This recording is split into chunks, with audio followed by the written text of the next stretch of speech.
Dinakaran sir, வணக்கம் sir. Sir, நீங்க இப்ப அரசியலுக்கு வரணும்னு முடிவு பண்ணதுக்கு அப்புறம் என்னைக்காவது நாட்டு மக்களோட பிரச்சனை, இந்த விவசாயிகளுடைய பிரச்சனை, இதை பத்தி எல்லாம் பேசியிருக்கீங்களா உங்களுக்குள்ள? எந்த காலத்திலும் அதை போட்டு ஒரு பேச்சுவார்த்தை நடைபெறவில்லை. இப்ப சரத்குமார் அவர்கிட்ட நடந்த இந்த ஐடி ரைட்டை எடுத்தாங்க, அது உங்களோடது அப்படின்னு பேசிக்கிறாங்களே, அதை பத்தி இருக்கலாம், பொறுத்திருந்து பாருங்கள்.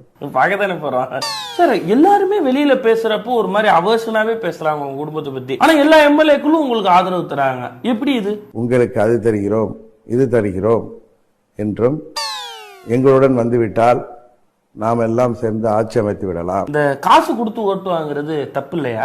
அதை ஏன் நீங்கள் அப்படி தவறான கண்ணோட்டத்தில் பார்க்கிறீர்கள்?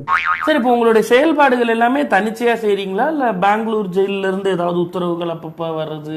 அதே மாதிரி வாய்ப்பு இருப்பதாக எனக்கு தெரியவில்லை. நாங்க அதை ஒரு பெரிய கருத்தை எடுத்துக்கிறது. Let us come to a serious question. ஒருவேளை ஜெயலலிதா அவர்களுடைய மரணத்துக்கு நீதி விசாரணை நடத்தினா உங்க குடும்பம் மாட்டிக்குமா? நிச்சயம் இவர்கள் தான் குற்றவாளி கூண்டிலே ஏறுவார்கள்.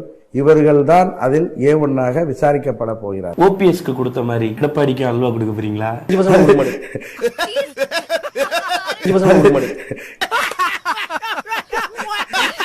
நிச்சயம்.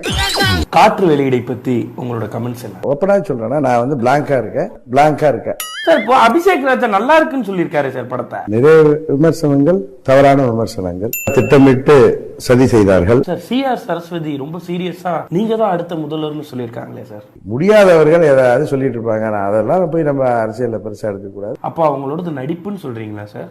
ஆஸ்கார் அவார்டுக்கு ஏற்ற ஒரு சிறந்த